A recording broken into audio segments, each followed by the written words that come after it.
आपने कोई अपराध किया कि नहीं किया? नहीं, मैंने कोई अपराध नहीं किया आपने है। कोई मर्डर किया कि नहीं नहीं, किया? कोई मर्डर। आप मुझे आपको लगता है कि मैं मर्डर करूंगा? व्यक्ति हिंसा कर रहा हो और कानून चुपचाप बैठ करके तमाशा देख रहा हो तो अगले व्यक्ति को उसको पहले अपनी सुरक्षा करनी चाहिए, तब उसके बाद फिर कानून को देखना चाहिए। क्योंकि आप इसको नहीं मानते, गांधी जी कहते हैं कोई एक थप्पड़ मारे तो दूसरा गाल आगे कर दो। मैंने कहा मानो होगा तो मानेंगे, दानो होगा तो नहीं मानेंगे।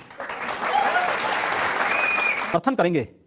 इस देश में इराक के अंदर आईएसआईएस जो कुछ कर रहा है उसका समर्थन भारत के अंदर करेंगे। डेनमार्क की घटना को लेकर के भारत के अंदर हिंदू व्यापारियों की दुकानों को जलाएंगे, तोड़फोड़ करेंगे।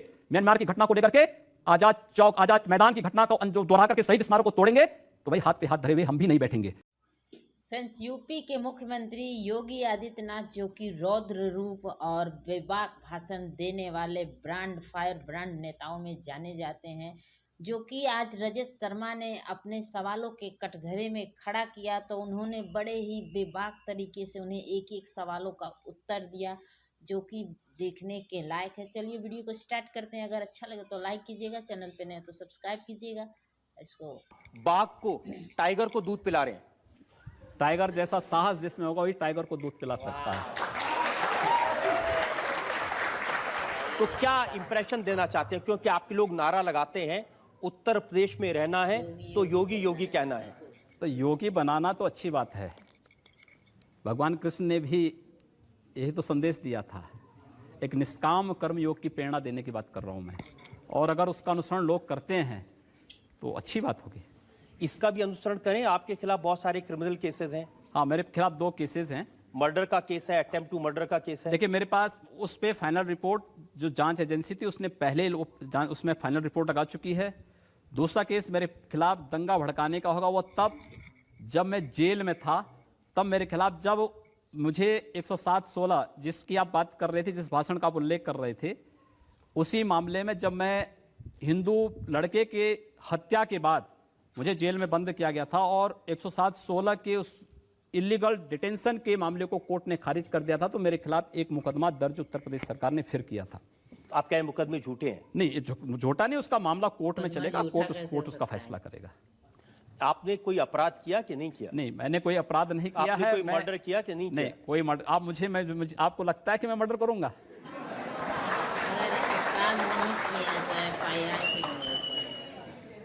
अगर आपको अपराध नहीं करने तो आपके पास में 1 लाख रुपए की रिवॉल्वर क्यों है? हाँ। 80,000 रुपए के राइफल क्यों है? मेरे पास है ना। मैंने क्या कहा? दहशत फैलाने के एक लिए। सन्यासी होने के नाते हमारे पास दोनों की सन्यास की हमारी जो प्रशिक्षण होता है वो दोनों का होता है। शास्त्र का होता है तो शस्त्र का भी होता है। एक माला जपने का होता है तो भाला चलाने का भी होता है। दोनों को एक साथ लेकर के हम लोग चलते हैं, और वह सुरक्षा के नाते, इसलिए हमारे पास है और वो रहेगा भी।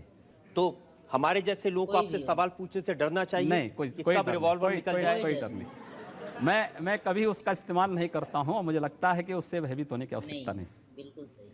मैंने सुना कि आपने एक पूरी छोटी मोटी फौज बना रखी है छोटे मोटे अपराधियों को लेकर के, हिंदू युवा वाहिनी, और हिंदू युवा वाहिनी के लोग जहां निकल जाते हैं आतंक फैला देते हैं। एक सिंगल भी व्यक्ति, कोई एक सामान्य सी घटना भी नहीं बता सकता। हिंदू वाहिनी में एक भी अपराधी नहीं, लेकिन अपराधियों को ठीक करने का कार्य हिंदू वाहिनी करती है। समाज विरोधी, राष्ट्र विरोधी तत्वों को ठीक करने का काम वो संगठन करता है। एक सांस्कृतिक संगठन है, समाज के बीच में काम कर रहा है, दलितों के बीच, आदिवासियों के बीच, पिछड़ी जाति के लोगों के बीच और कुष्ठ रोगियों के बीच में वो संगठन काम करता है। मैंने तो योगी जी ये सुना है कि सिर्फ पब्लिक नहीं डरती उनसे, भारतीय जनता पार्टी के नेता भी डरते हैं। ऐसा नहीं है। भारतीय जनता पार्टी से मैं 5वीं बार सांसद हूं। मुझे लगता है कि एक ही पार्टी से लगातार सांसद होना, और वह भी एक विचारधारा, एक पार्टी, मुझे लगता है बीजेपी से हूं। बीजेपी मेरा राजनीतिक प्लेटफॉर्म है, हम उसका इस्तेमाल हमेशा कर रहे हैं, उसके साथ हैं, उसके साथ हर अभियान के साथ जुड़े हैं। लेकिन बीजेपी के लोग भी आपकी युवा वाहिनी से डरते हैं? नहीं, ऐसा नहीं है। कोई उससे डरने की आवश्यकता नहीं है, किसी को उससे डरने की आवश्यकता नहीं।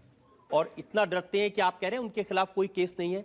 केस दर्ज कौन करवाएगा? किसकी हिम्मत है? ऐसा नहीं है। आपको लगता है किसकी हिम्मत है? जो लोग पूरे प्रदेश के अंदर हिंदुओं के खिलाफ तमाम झूठे मुकदमे बना रहे हैं, वो हिंदू वाहिनी के कार्यकर्ताओं को क्यों छोड़ेंगे? सबके खिलाफ करेंगे। अगर कोई गलत कर रहा है इसलिए कि उनके नेता योगी आदित्यनाथ, ऐसा नहीं, मैं किसी गलत व्यक्ति का बचाव नहीं करता। गलत व्यक्ति बचाव नहीं करते आप? नहीं, कतई नहीं करता हूं। कतई चलिए नहीं मैं उसका करते। सबूत भी आपको दे देता हूँ। Very good, very good. ये 12 नवंबर 2008 का मेरे पास आपका बयान है। मुंबई का जो एटीएस है, जो आतंकवाद के केसेस की जांच कर रहा था, उसको आपने धमकी दी। बिल्कुल, आपने मैंने कहा कहा। हिम्मत है तो गोरखपुर मैंने के कहा। विधायक को अरेस्ट करके दिखाओ। मैंने कहा कहा मैंने कहा, आप कह रहे थे आप किसी एटीएस मुंबई वाह, उसके द्वारा झूठे बयान दिए जा रहे थे कांग्रेस और यूपीए सरकार के दबाव में। उनके द्वारा झूठे बयान प्रसारित किए जा रहे थे। पहले उन्होंने गोरखपुर के एमएलए का, पहले एमपी का नाम लिया, फिर एमएलए का नाम लिया। मुझसे टेलीफोन से बातचीत की गई। मैंने कहा अगर तुम्हारे पास कोई साक्ष्य है तो लेकर के आइए, आपका स्वागत होगा। लेकिन अगर राजनीतिक दबाव में एटीएस अपनी भूमिका से इतर राजनीतिक पूर्वाग्रह के तहत कार्य करेगा तो फिर दूसरे तरीके से भी स्वागत करेंगे। दूसरे तरीके से भी स्वागत।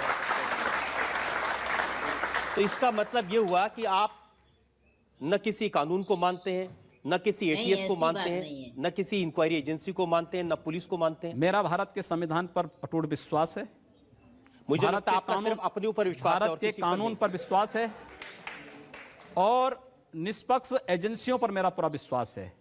लेकिन राजनीतिक पूर्वाग्रह के तहत अगर कोई कार्य करेगा, जबरन किसी निर्दोष को फंसाने का प्रयास करेगा, तो मुझे लगता है कि तब हम लोगों को फिर उसका प्रतिकार करना होगा और अन्याय के खिलाफ बोला जाना चाहिए। बिल्कुल सही। हर एक अन्याय व्यक्ति को बोला अन्याय के खिलाफ बोलना तो ठीक है, आप बोल रहे हैं यहाँ भी, जी बोल रहा हूं, बिल्कुल। लेकिन लोगों को भड़काना, लोगों को ये मार उसका काट- हिस्सा है। पब्लिक अगर अन्याय के खिलाफ नहीं बोलेगी तो मार दी जाएगी। जिस प्रकार की स्थितियां समझिए हैं। कैसे बात होती है। जहां पर कानून की व्यवस्था पूरी तरह ध्वस्त हो चुकी हो, वहां पर आप कैसे उम्मीद कर सकते हैं कि उनकी बात कोई सुनवाई करेगा? लेकिन ये तो सही है कि गोरखपुर में आपकी दहशत है, कोई आपके खिलाफ कोई बोल नहीं सकता दहशत है। नहीं है।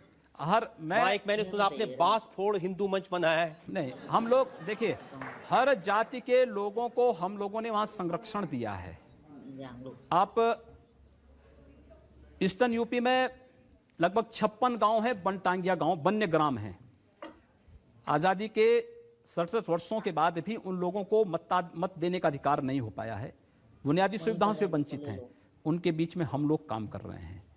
उनका हम लोगों ने इन विपरीत परिस्थितियों के बाद भी धर्मांतरण नहीं होने दिया है। हम वहां पर भारत नेपाल बॉर्डर पर थारू जनजाति के बीच में हम लोग कार्य कर रहे हैं। हम लोग पूरे नेपाल बॉर्डर पर आईएसआई और माओवादियों की गतिविधियों को हम लोग रोक रहे हैं। अगर ये सब करना पाप है तो पाप बार बार होंगे और बराबर करेंगे, वाह, निश्चित रोकेंगे। Very good. हम लोगों से अगर पूछते ये हैं जो पाप आपसे है सवाल तो पूछना पाप बार चाहते हैं। बार करेंगे। या, बिल्कुल पूछिए। राइट। सर, जहाँ पे आपके ऊपर चार्जेस की बात आती है, आप कहते हैं आपको भारत के संविधान पे पूरा विश्वास है, फिर वहीं पे आप कंडीशनल हिंसा की बात करते हैं।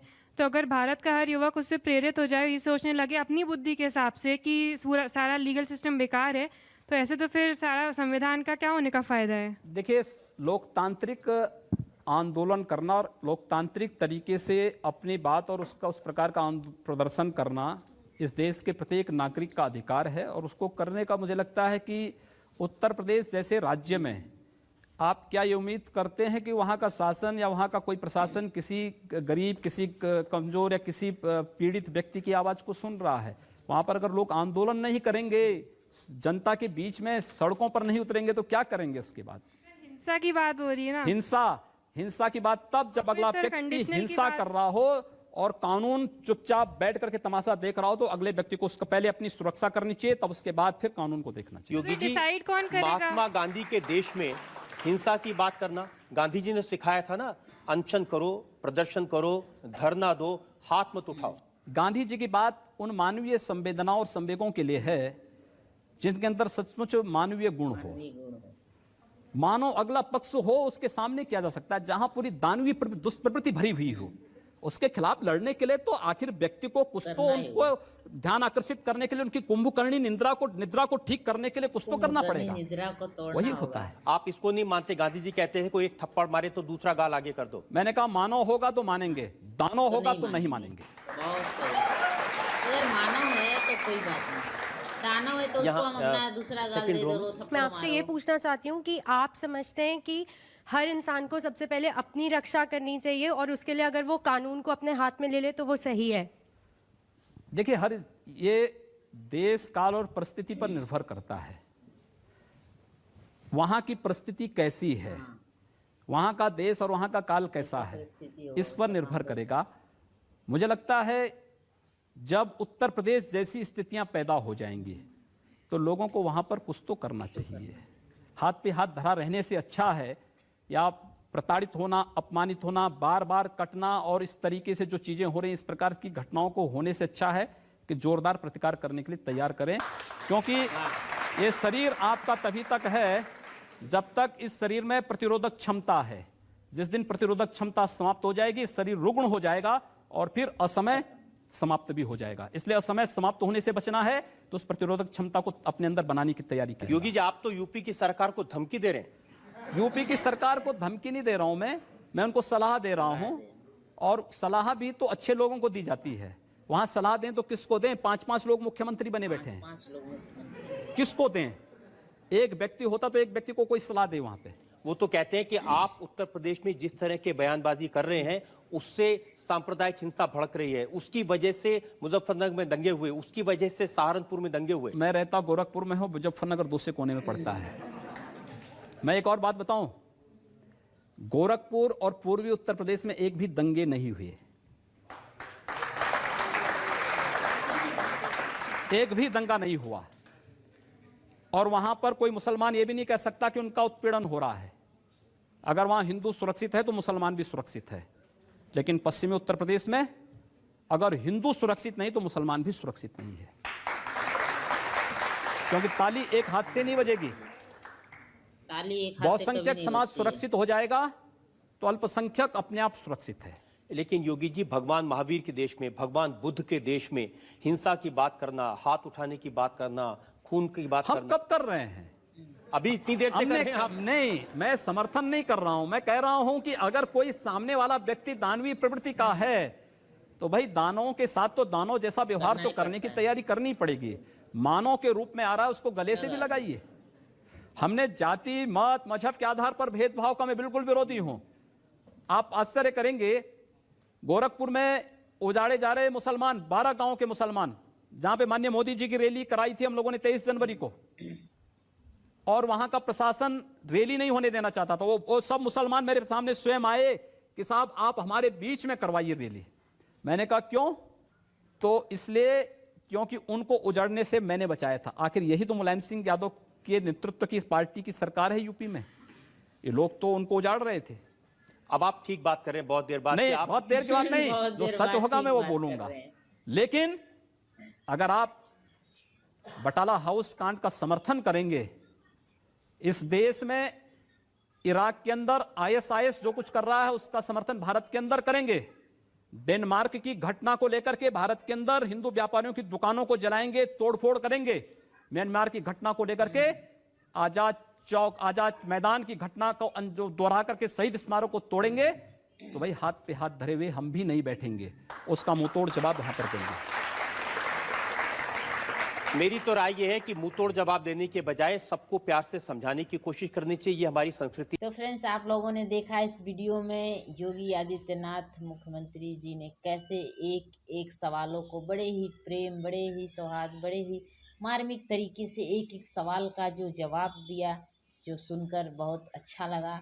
और आज यही कारण है कि बीजेपी पार्टी में उनके खुद के नेता उन्हें हटाने पे लगे हुए हैं, जो कि डिप्टी CM केशव प्रसाद मौर्य, जो कि लगातार खबरें आ रही हैं कि योगी आदित्यनाथ को हटा दिया जाएगा यूपी मुख्यमंत्री पद से। यही कारण है, जो अपने देश के लिए निष्पक्ष रूप से काम करता है उन्हें नेता मिलकर हटाकर और उन्हें अपने में सम्मिलित कर लेते हैं। जैसे खुद नहीं करने दिए, आज तक देश को आगे नहीं जाने दिया, वैसे किसी को नहीं चाहते हैं आगे जाए।